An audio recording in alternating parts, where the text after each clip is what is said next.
Hi everybody, and welcome to your Star Oracle for the Tribal Star Queen Goddess Conference.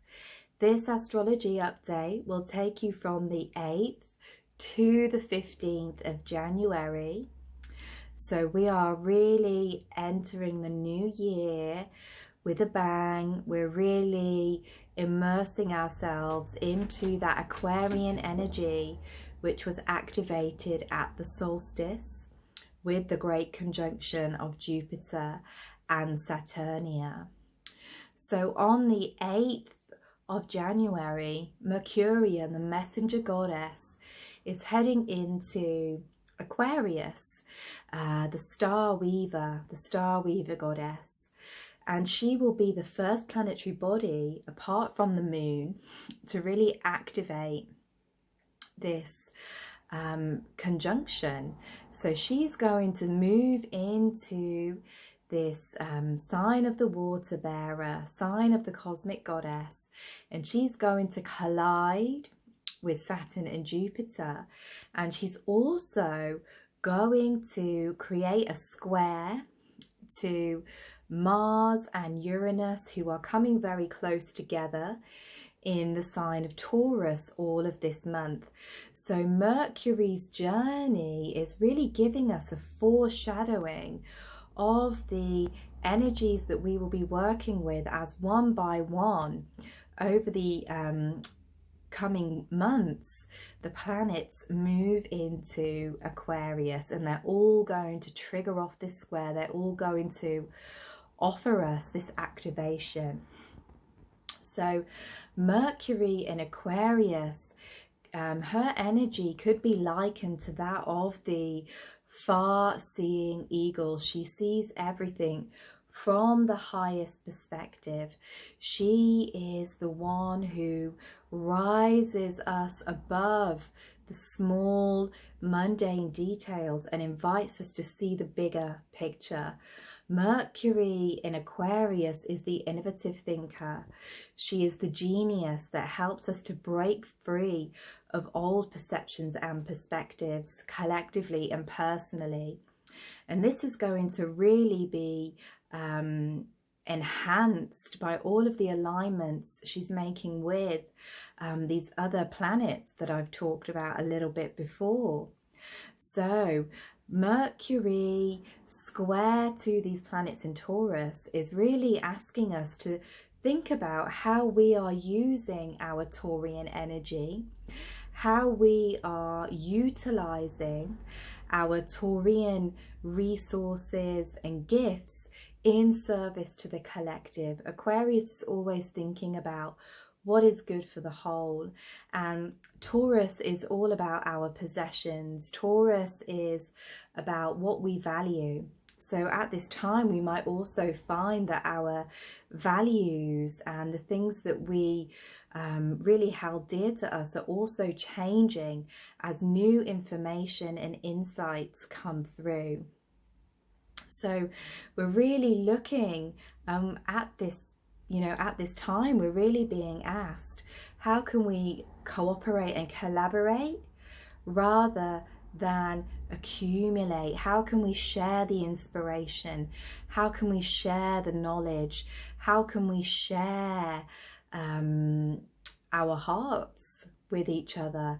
How can we communicate and connect in ways that are mutually beneficial? So Mercury will actually enter her retrograde shadow this week as well.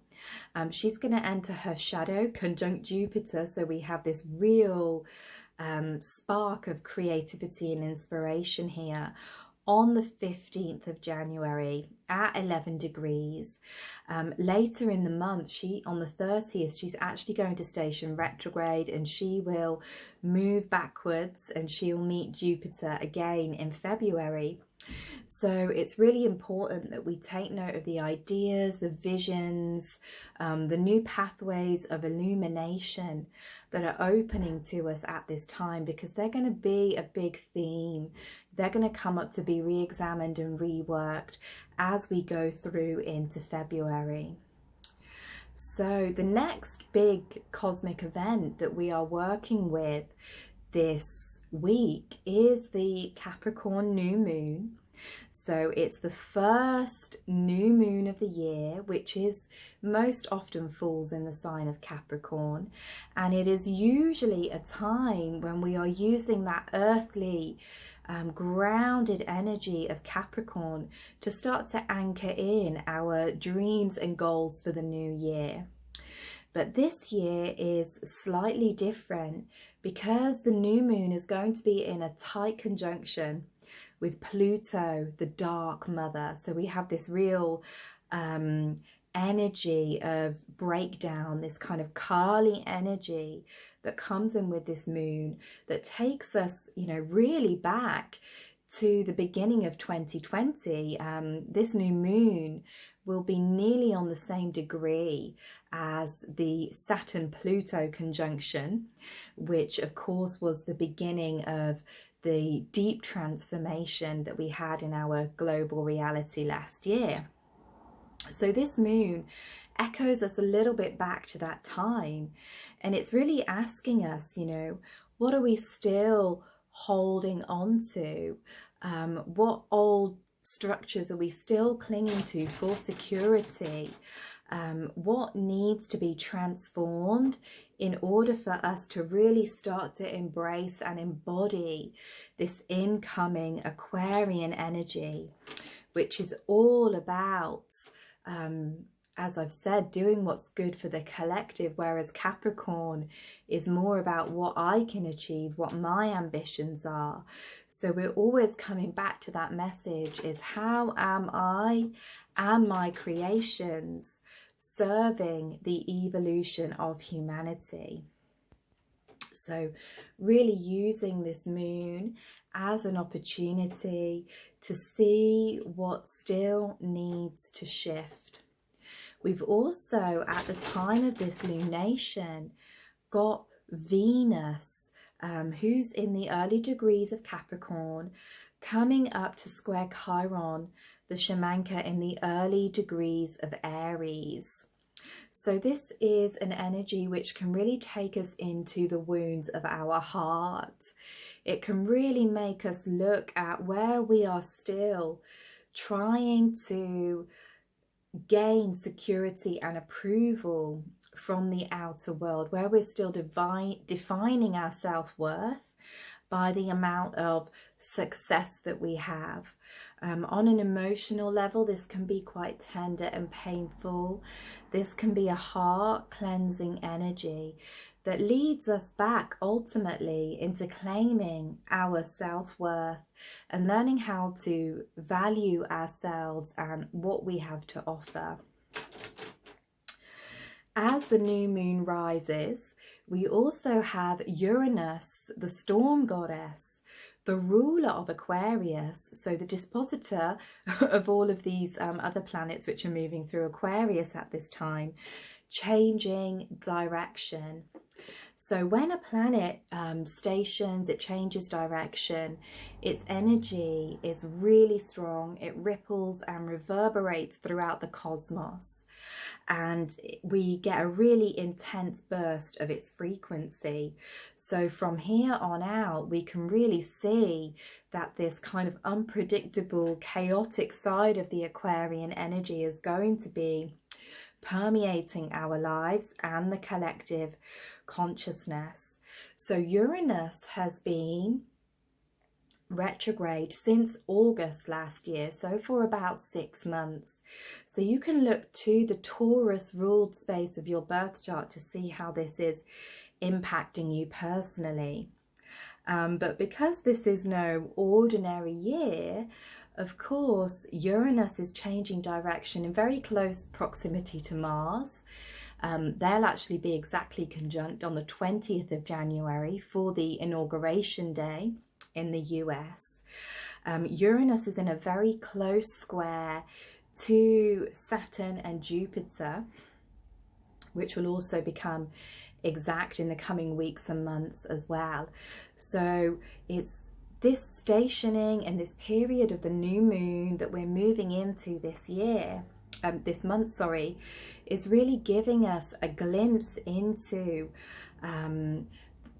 how we will be experiencing this Uranian Aquarian energy throughout the year.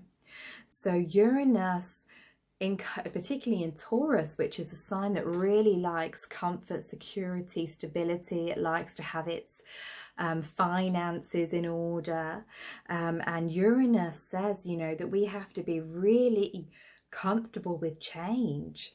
We have to become really comfortable with the unknown. We have to learn to live in the chaos a little bit this year as we, you know, surf these collective waves of change, as we, with the help of Saturn and Jupiter in Aquarius, rebuild our society in alignment with those Aquarian principles of fairness, of equality. You know, Taurus says there's enough for all. It's the bounty of the Earth Mother. So how can we really start to move and expand with these energies instead of contract and going into fear and trying to hold on to what was? So Uranus is that quantum field, that infinite mind, where there are many opportunities and connections that are possible. You know, she's the great web weaver as the ruler of Aquarius.